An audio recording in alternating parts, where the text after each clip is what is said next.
Ala innahumul mufsiduna walakin la yash'urun. Mereka itulah yang bikin kerusakan, tapi tak merasa bikin rusak. Maka saya bilang berusaha berbuat baik. Bagus sekali Abang Aka. Tapi merasa sudah baik itu penyakit.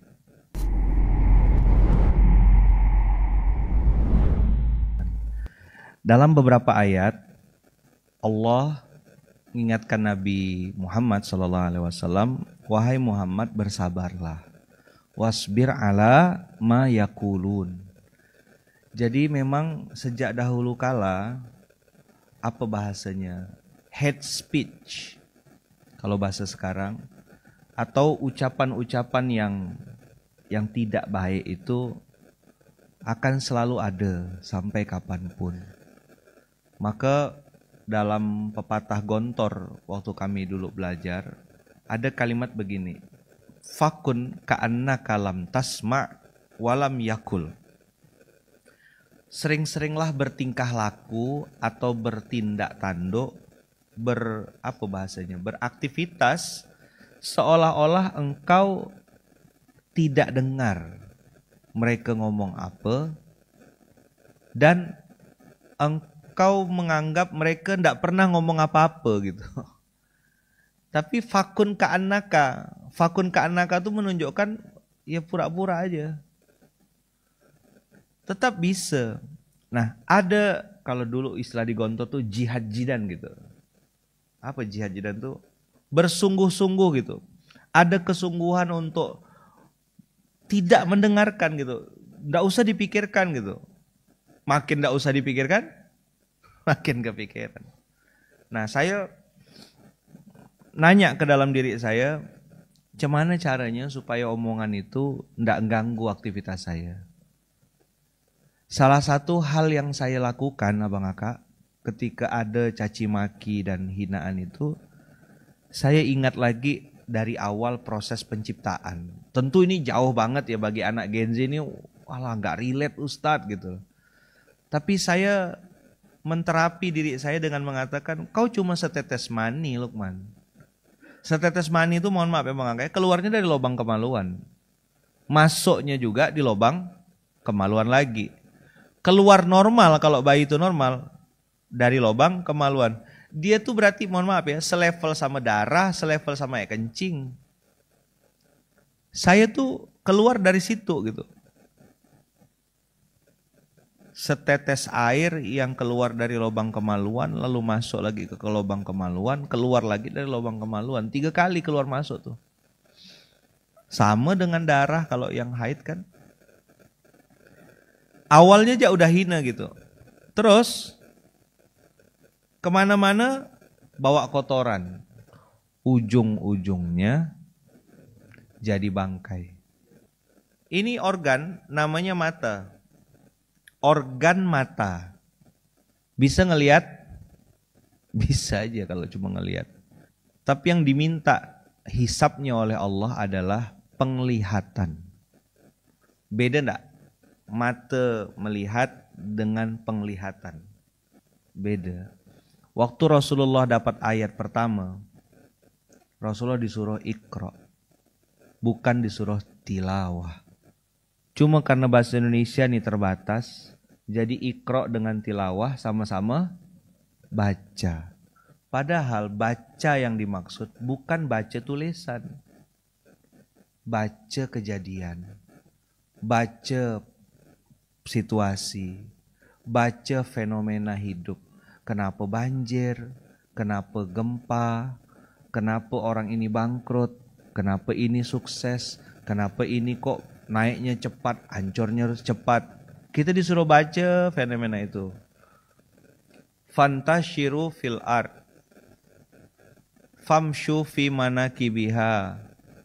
Berjalanlah kamu di muka bumi kata Allah. Fanzur, lihatlah, bacalah, ambillah pelajaran. Kaifakana akibatul mukadzibin. Bagaimana akhir dari orang-orang yang mendustakan Allah. Di ayat yang lain, fanzur kaifakana akibatul mujrimin. Orang-orang yang mujrim, yang berdosa, yang bikin maksiat itu, lihat gimana endingnya. Ambillah pelajaran. Itulah Iqra. maka bukan organ matanya. Kalau organ mata berarti tunanetra tidak kena hisap dong. Yang Allah minta adalah penglihatannya. Berapa banyak orang hari ini bisa pakai mata, gitulah biar. Tapi tidak ngelihat gitu. Api setelah kemarin keras kepala ya.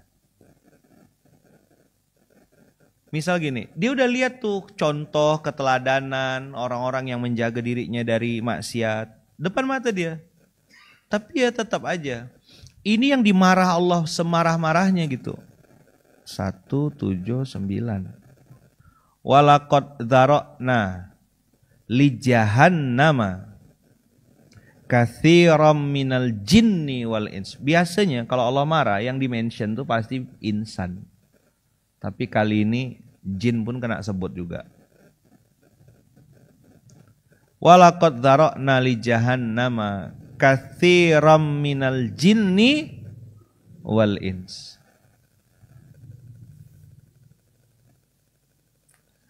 Lahum qulubun la yafqahuna biha. Lahum, la di situ menunjukkan kepemilikan. Allah fasilitasi dengan hati nurani yang harusnya jadi sensor.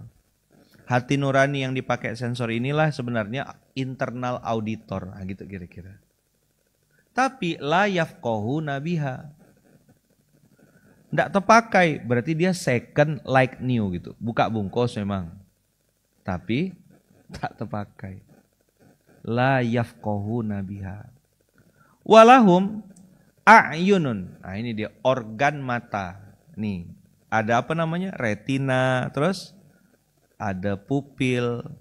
Apalagi organ mata tuh? Ada bola mata, ada sistem syaraf, ada organ mata la yubsiruna biha.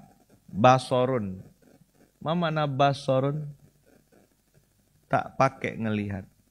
Jadi ada orang bangkrut tapi ya enggak tahu dia gimana ngambil pelajaran dari si bangkrut ini. Ada orang yang sudah babak belur karena narkoba, enggak. Terus kemarin saya belajar kenapa orang yang judi online itu kok susah berhenti. Karena dia ditipu sama otaknya sendiri. Misal gini, angka yang keluar 71. Dia pasang 17. Bagi dia itu dekat. 17 dengan 71 itu dekat. Coba tadi aku balik ya kata dia. Apalagi kalau tebak angka belakang. Misalnya 1439. Dia pasang 1437. Alah 2 lagi bang. Tadi pasang lagi ah.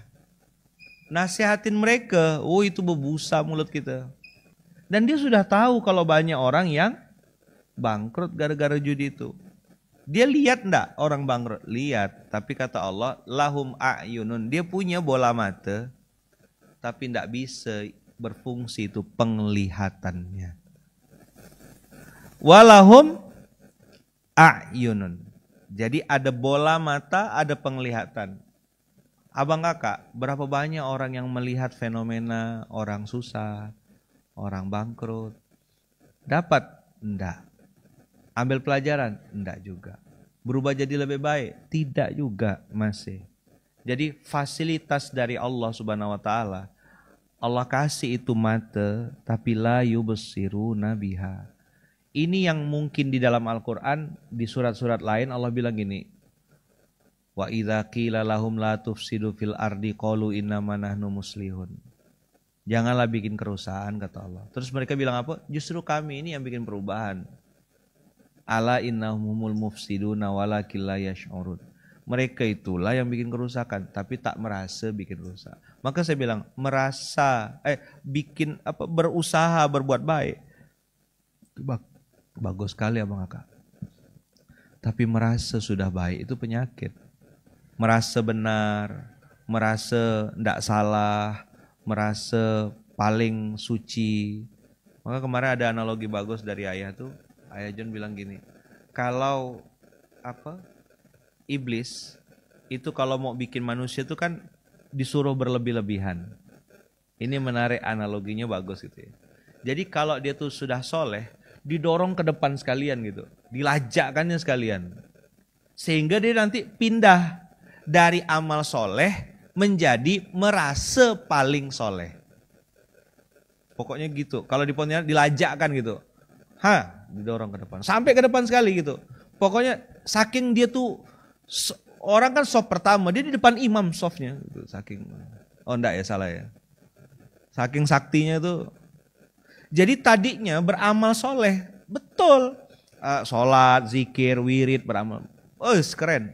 Semua syariat, semua hadis-hadis Nabi, sunnah-sunnah Rasul itu dipraktikkan semuanya. Maksurat apa segala macam. Nanti iblis masukkan file dalam otaknya apa? Antum ini Masya Allah. Gitu. Mana ada orang di Pontianak ini yang sesoleh antum? Salutlah antum sama ana gitu. Gimana? Salut antum sama ana. Masya Allah. Jadikanlah aku gurumu. Apa? Coba diulang kalimatnya. Jadikanlah aku gurumu.